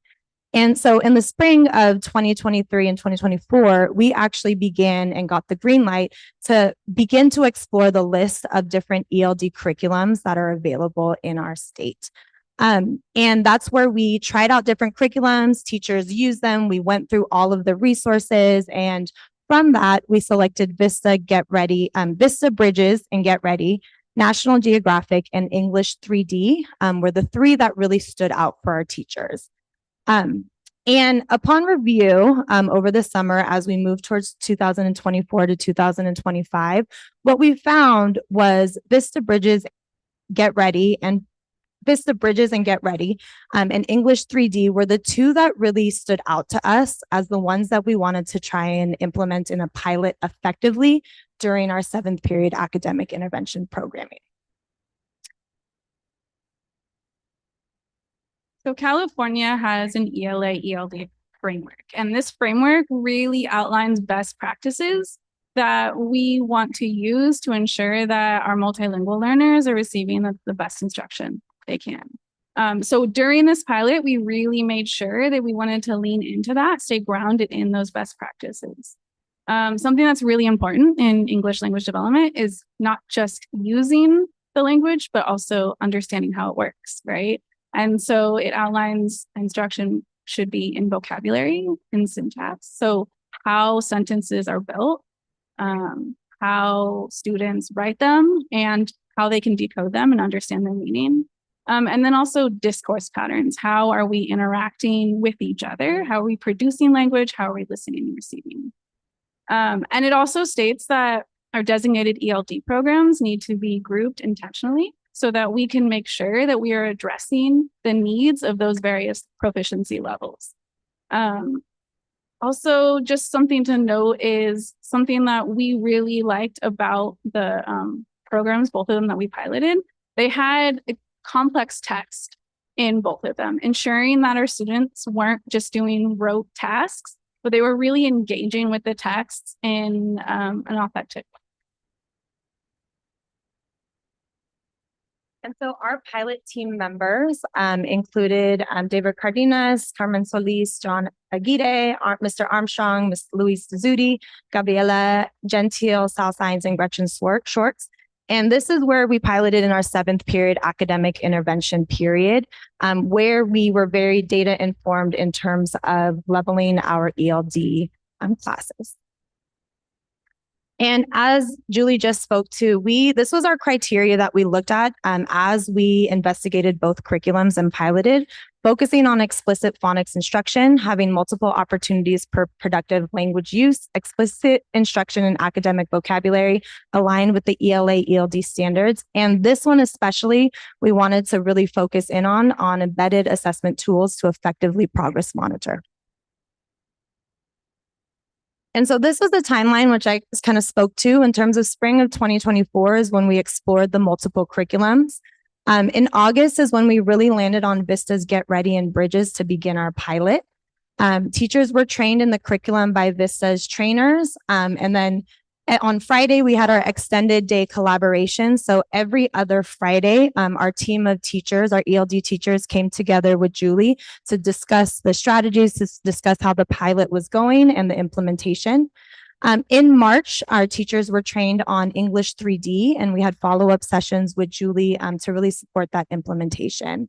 In May is when we really came as a team to look through the feedback on the curriculum usage and move forward with our recommendation. In June and May, we garnered community feedback and input as well. And so again, these are the two curriculums based on our criteria and what we looked at that we really wanted to implement, Vista, Get Ready, and then Bridges and English 3D. We also had National Geographic on there as a third, but our teachers really wanted to make sure that they were able to effectively implement and know which two curriculums were the best. And so that's why we moved towards doing Vista and English 3D in terms of really understanding and the teachers getting a handle on the instructional practices. So something that was really important to us was collecting feedback from various sources. We wanted to make sure that the program we chose was not just good for our students, but also good for our teachers as they are implementing this curriculum. Something that they spoke to was the structure for scaffolding. They found that it was something that they were able to differentiate, not just for our less proficient learners, but also our more advanced students, right? Being able to make sure we're pushing them. Something I really liked as a coach and something that the teachers liked were they found that a lot of what they were doing in this curriculum was very transferable to their core content classes. So they found that the flow was very similar, which is really important. We need to make sure that our students are working with a program where they can take those skills and then transfer that right into their core content classes. They liked how it really allowed them to get granular with the work around foundational skills. And they liked the writing skills. They liked the writing process, and they found that they would be able to use a similar process in their core classes. They liked the questioning, and something that we heard from both teachers and students was how they really liked that math and science and those other subjects were included. I feel like in a lot of our programs, especially around that math, that vocabulary, which is so important for them to be able to not just do the math, but talk about the math, wasn't there, but this program had that for them. There's also strong progress monitoring embedded in this curriculum that will allow us to, well, it's online, making it very natural for teachers to come together and to look at data and to make instructional decisions based on what they're finding. And we also got student feedback. We also held a listening campaign just to kind of learn about their experience and what is it like to learn English in our classrooms? What is your experience? Students, I thought was really cool. Something that came up a lot was they didn't like that there wasn't enough space to write. And so that just indicated to us that these were topics that they found interesting and they wanted to write about. There was one about, they were just really excited about the flamingos they learned about in their program. And we know that a really important part of learning to read and learning to comprehend what we read is background knowledge. And so we found that this program allowed them to also build that knowledge as they were building that language. We really plan to include their experience next year as we continue with implementation, ensuring that our students' voices are heard, ensuring that we're doing data talks and continuing this work that we began this year. We hosted an ELD community night. Unfortunately, we did have low turnout. In response, we put together a slide deck for our families and something that was more easily viewable if they did not attend the event, and posted a feedback form on Parent Square. We did not receive the feedback that we had hoped for. So we really want to shift to prioritizing more of thinking about how we are ensuring that we are really centering the hopes and dreams of also our community. We want to hold quarterly ELD community nights. We want to make sure families understand all those reports that they get from LPAC, they understand the next steps and really how to support their child. I was able to assess a lot of our students where there is a one-to-one speaking component, and something that I found was students were not necessarily able to articulate where they really needed to work on to be able to reclassify. So we're really hoping that this will also help with students setting those goals and understanding where they need to lean into to really pass this test. Also really important is that data communication ongoing, making sure this program allowed us to, because it had such good progress monitoring, that's something we can communicate to families, which is really important to us. This is just about how the program that we've chosen is aligned with our California state adopted ELD standards, which was one of our main concerns with the first program that we chose. and just about how designated ELD is really an important time to ensure that we are focusing on targeting, getting really laser focused on the skills that our students need. And so for all these reasons, and I really want to highlight, we chose Vista Get Ready and Bridges primarily because it had the spectrum of skills that all of our students needed.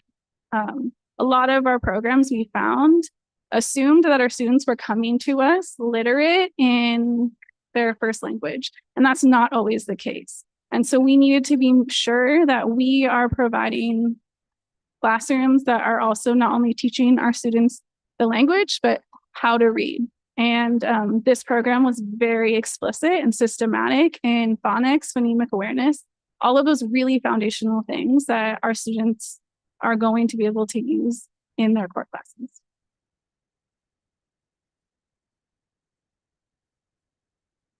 That's all. Any questions?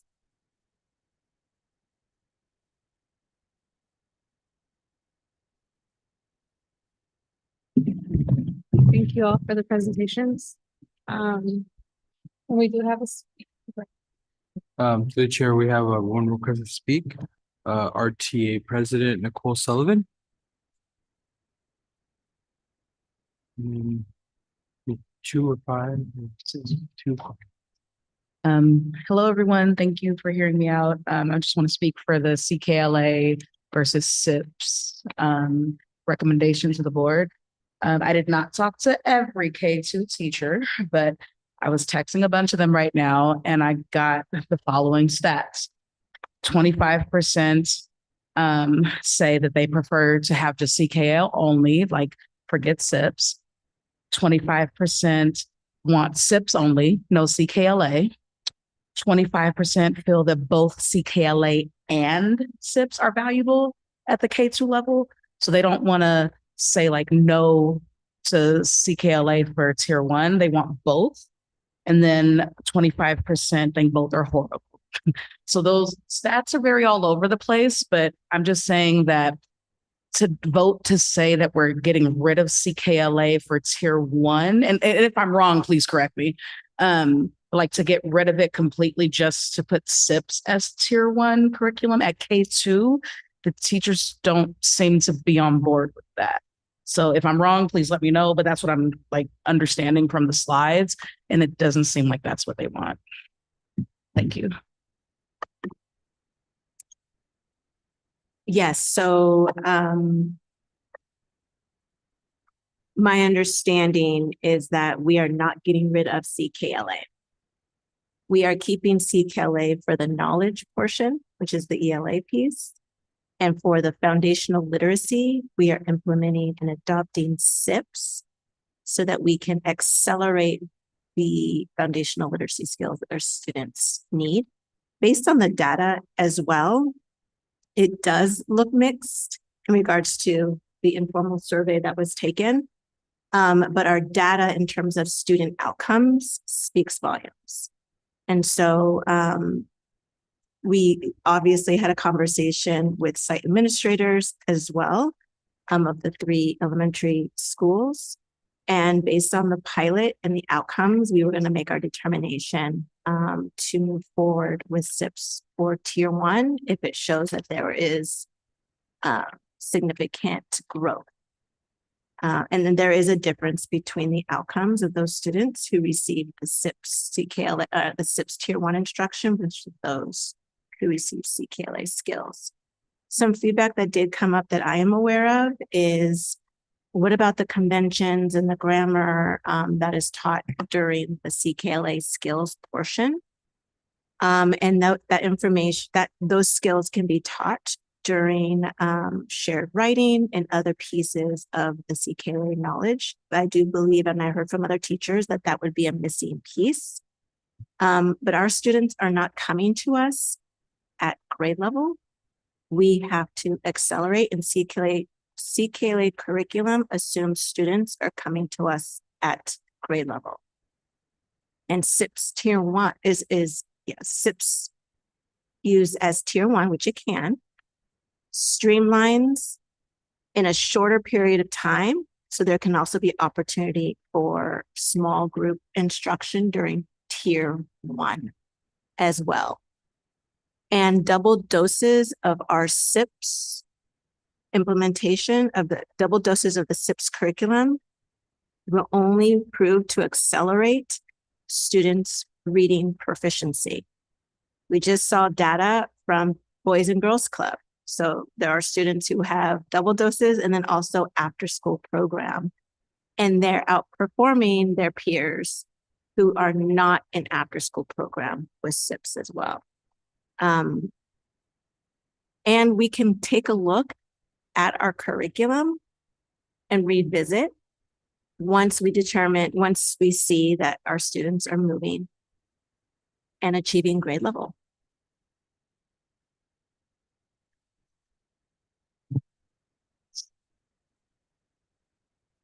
Sorry, through the chair, the question that I would have based on hearing all of that is,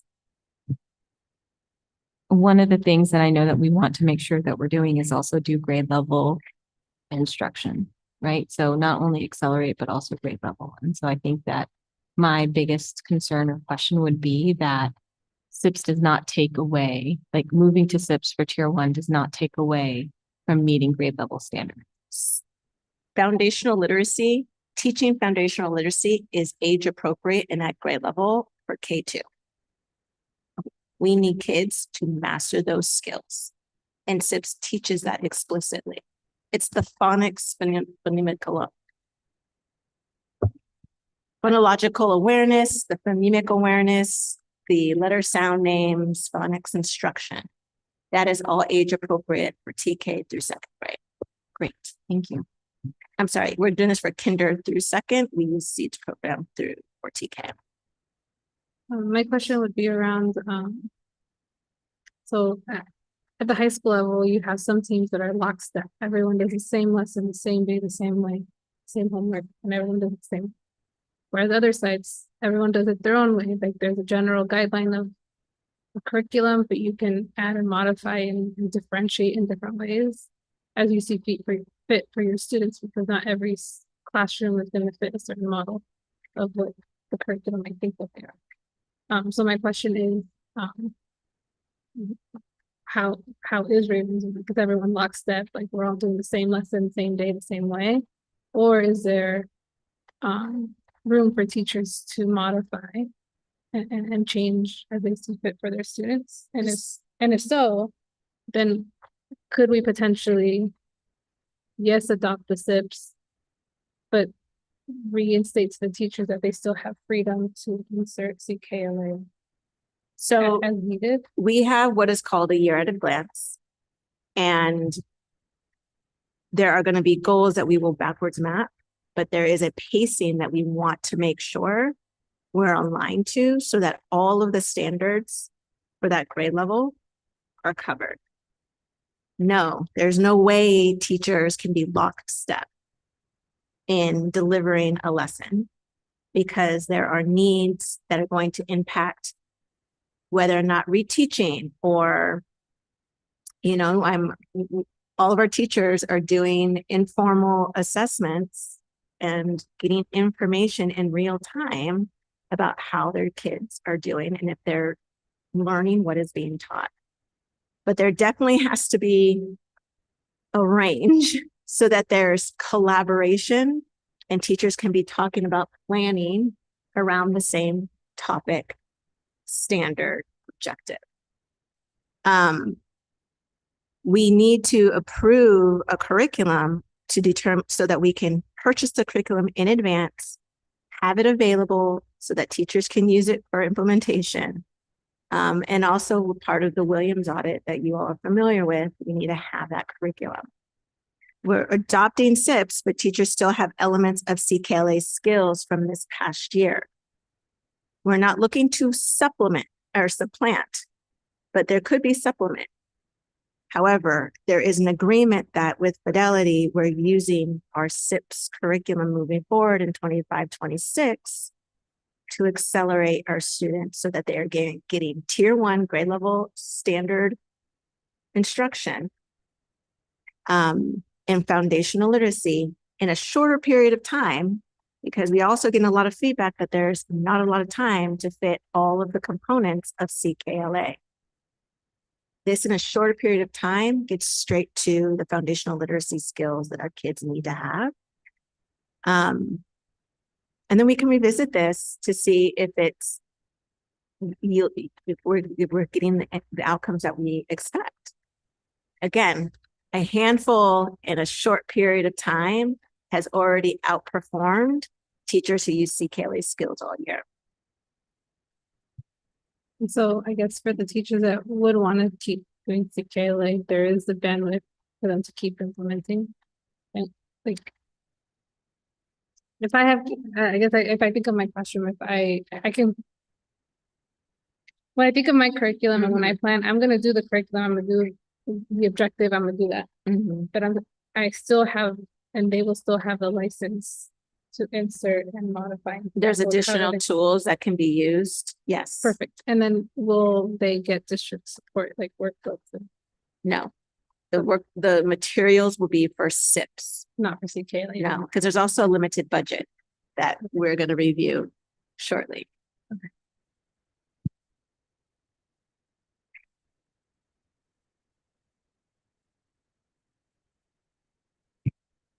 I think that I think for me, it's like as we're hitting grade level standards to build the foundational literacy, I think that is the most important thing. I think the fact that we have data to support that SIPs is working and that there is acceleration as well with SIPs, I think that that is really important.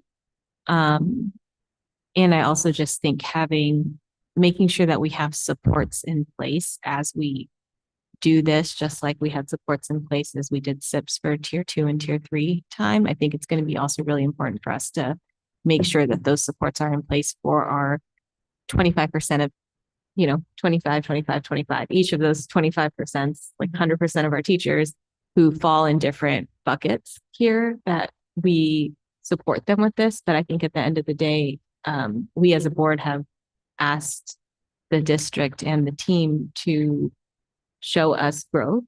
And if growth is not happening based on what we have been doing, then what are we changing to move the needle and to grow? And so if this shows, as you showed us in data, and I'm sure you're going to show us more data next week, that this is accelerating growth, that is where we need to invest and where we need to also make sure we support as we invest. So with that, I'm ready to make a decision and vote. So I have no other questions.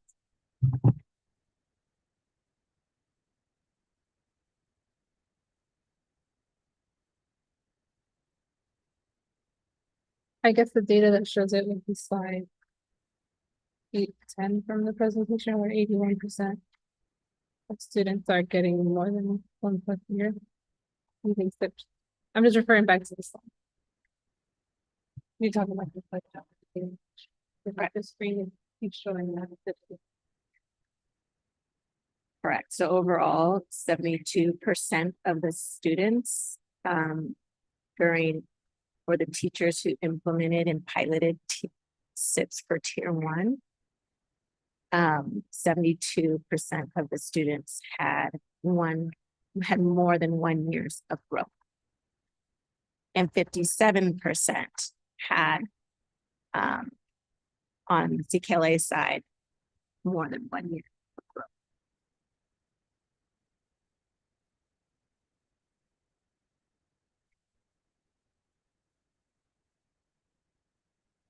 And then you're coupling that as well with the boys and girls club data, their own show as well as a continuum.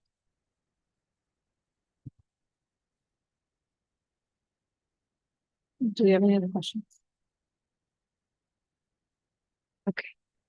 So number 2 is going to be fun because we're going to do 4 motions. Yes. And so the first one is around, do we have to add one? That is under assessment. Okay, so and that's why we will move forward with approving number 12. So I will consider a motion to approve item number 12. And then we'll go into ABC. Item number 12, Dibbles is under assessment. So by passing item number 12, we would pass. The dibbles. I'll entertain a motion for item number 12. I will make a motion to approve item number 12, the curriculum assessment recommendation for board adoption. Do I have a second? Teacher, I second the motion. All in favor? Aye. Motion passes 3-0.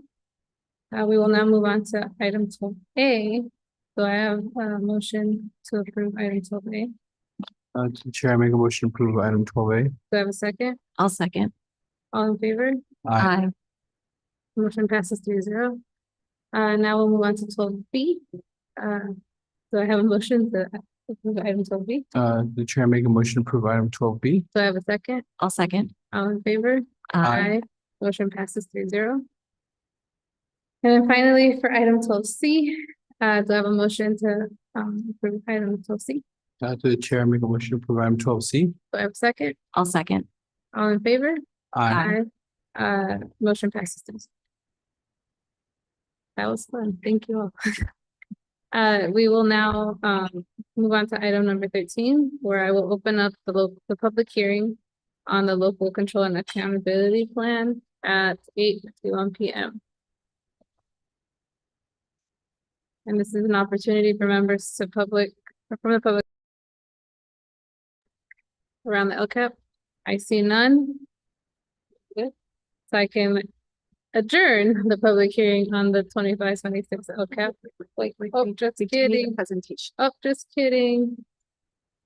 Hold on. We will be listening to more. Yeah, Oh, there it is. We do need a presentation. Thank you. So the LCAP is a 3-year plan, and we keep this pretty brief because we redid our LCAP last year to be more aligned with the Ravenswood promise. This is now just kind of think of this as like a check-in on our 3-year plan. When you have a strong LCAP, it is not drastically changing from year to year, especially within the 3 years. It's just iterating upon those goals, refining processes, and making sure that we are implementing our goals well. Okay. So like I said earlier, we changed our LCAP to be more focused. We have 2 major goals. They are aligned with the Ravenswood promise. We have focuses that you all have also already heard about, especially as part of our talent initiative with teachers receiving actionable feedback, building trusting teams. And then of course, this focus, which is a huge part of the Ravenswood promise, early literacy and language skills. Okay, so the LCAP document, what we do from year to year is we update our metrics based on the goals that we set. So I have updated our metrics for this year. Jesse will also talk about how that's tied to financial activity, and the LCAP kind of outlines how all of these actions and goals and metrics are aligned to our budget. Okay, so in terms of what we projected for school year 24-25, financially, we have not had any significant changes, which is great. A big reason is because we were fully staffed, right? And so we kind of kept to the projections that we made and the plans that we made, which is wonderful.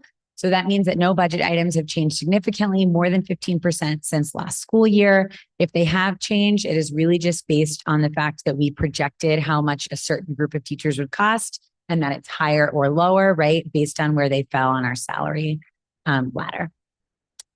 So our LCAP goals have remained the same, and we have continued to refine our progress monitoring and feedback processes. We have seen major improvement in teacher retention for school year 25-26, which is really exciting. We have also seen an improvement in data surrounding student sense of belonging. And as we have touched on earlier in this board meeting, we've also seen an improvement in early literacy rates, which are all part of our LCAP goals. Okay, so this is the public hearing. And then on June 18th, that is when the school year 25-26, and then also the annual update on the 24-25 LCAP will be approved. Well, up for approval, sorry. Okay. Do you have any questions or separate?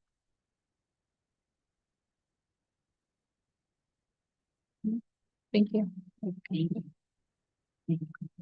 All right, so I will adjourn the public hearing on the 25-26 LCAP at 8:55 PM. We will now open up the public hearing for the 25-26 proposed budget. Do we have any members ready to comment? Public comment? Nope. If I see none, we will go ahead and Hi, everybody. My name's Jessie Latimeric. I'm the Director of Finance here. As you notice, our CBO, Will Igor, is not here tonight. He is home enjoying time with his brand new baby.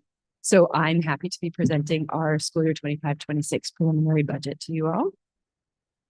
We presented this budget to you back in March so we could be prepared for early hiring. Very little has changed since then. The changes I want to highlight are we've increased accuracy. We have better revenue forecasts and average salary information. We've also, Katina and I have also worked really hard to put the puzzle pieces together where we basically match up grant funding sources with expenditures.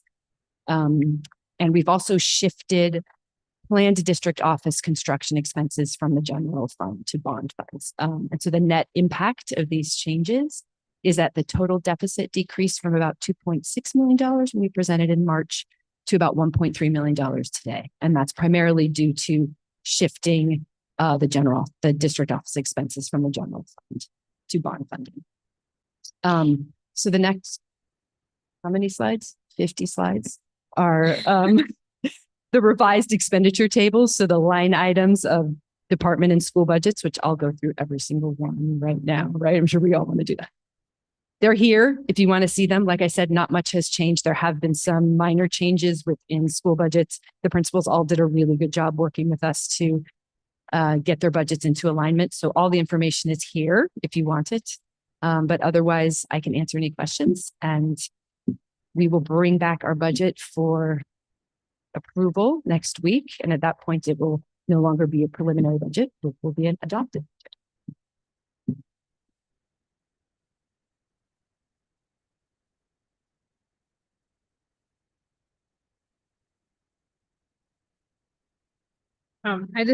no question, but just a request for the future maybe. I feel like a lot of the schools have similar categories across.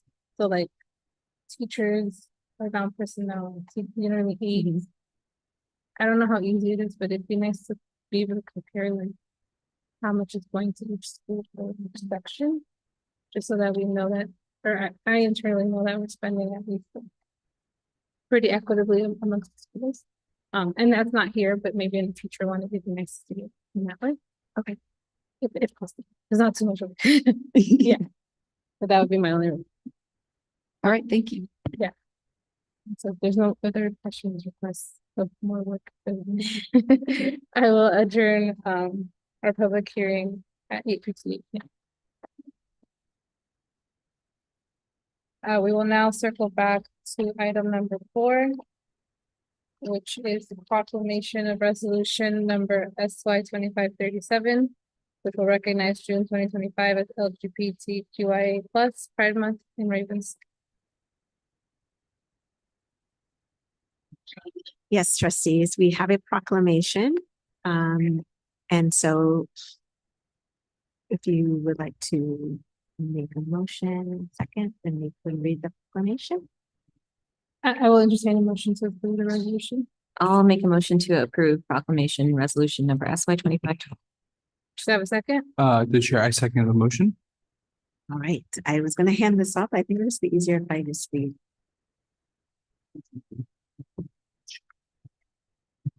And with pride. Proclamation resolution number SY 25-37, recognizing June 2025 as LGBTQIA+ Pride Month. Whereas the Ravenswood City School District is committed to supporting dignity, equity, and visibility for all people in the community. And whereas the Ravenswood City School District has a diverse lesbian, gay, bisexual, transgender, queer, intersex, asexual, LGBTQIA+ community, expanding to more diverse gender and sexual identities. And whereas many residents, students, families, members, and school personnel are part of the LGBTQIA+ community, contributing greatly to the enrichment of our RCSD schools. And whereas despite advancements in achieving equitable treatment for LGBTQIA plus persons, discrimination against them persists solely based on their identity, making it important for all districts and communities to stand up and show support for all of our students, staff, and families who are affected. And whereas the RCSD community pledges to uphold our values and champion our responsibility to protect and support all youth by guaranteeing they have access to learning environments that are safe, welcoming, and free of any discrimination. And whereas numerous cities across the United States recognize and celebrate June as LGBTQIA plus Pride Month, and whereas June has historically become a symbolic month in America in which LGBTQIA plus persons and allies come together in various celebrations of pride to support the community's right to live their lives out loud. And whereas Pride Month started as a riot against police brutality, which is now known as the Stonewall Uprising, which occurred on June 28, 1969. Whereas the rainbow flag is widely recognized as a symbol of pride, inclusion, and support for social movements that advocate for LGBTQIA plus people in society. And whereas the Ravenswood City School District joins the County of San Mateo to observe Pride Month to honor the history of the LGBTQIA plus liberation movement and to support the rights of all citizens to experience equality and freedom from discrimination. And whereas this nation was founded on the principle that every individual has infinite dignity and worth, and the RCSD calls upon the people of this community to embrace this principle and work to eliminate prejudice everywhere it exists. And whereas celebrating Pride Month influences awareness and provides support and advocacy for RCSD's LGBTQIA plus community and is an opportunity to take action and engage in dialogues to strengthen alliances, build acceptance, and advance equal rights. Now, therefore, the Ravenswood City School District does hereby declare the month of June as LGBTQIA plus Pride Month in our schools and invites everyone to reflect on ways we all can live and work together with a commitment to mutual respect and understanding. And furthermore, RCSD will recognize June as LGBTQIA plus Pride Month by flying the rainbow flag and or the progress flag at the district office in all of our schools during the month of June 2025. All in favor? Aye. Proclamation passes. We will now move on to closed session. Do we have any members of the public who would like to address anything that's agendized in closed session? As I see none, we will move to closed session at 9:02 p.m.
Welcome back. We will reconvene open session at 9:29 p.m.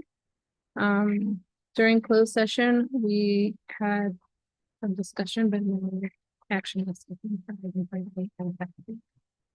With that, we will jump back over to item 15. Very quickly, today we concluded our retreats that we held this week with site leaders and our instructional leadership teams across the site. And it's going to be very evident of the work that we'll be doing in 25-26 as all schools are aligned to the Ravenswood Promise Learner Profile, our community action plan goals and key results, so that we can achieve the implementation of strong tier 1 instruction, as well as ensuring strong foundational literacy instruction. And so we're all working towards alignment and coherence across all of our convenings, our gatherings, our collaboration time, and cannot wait to get the work started. People are tired, but they showed up and they got to work, and we've become very familiar with each other and what our goals are going to be for 25-26 that we want to achieve. Thank you. We will now move on to item 16, which is a consideration to approve board minutes for absences. The chair make a motion to approve item 16, resolution SY 25-38. Have a second. All in favor? Wait, we have to We'll have to read. read it. Oh, sorry. Resolution number SY 25-38, board members excuse absences, whereas Education Code 35-20-5 authorizes each board member to go on board, et cetera, All in favor? Aye. All opposed? Motion passes. Our resolution passes 2-0. That brings us to item number 17, and our next regular board meeting will be held on June 18th. This is a Wednesday, next Wednesday, June 18th at 6 p.m. And open session will likely be right at 6 o'clock. Actually, we're probably gonna move the session to the end. And so with that, we will adjourn our meeting of June 12th, 2025 at 9:32.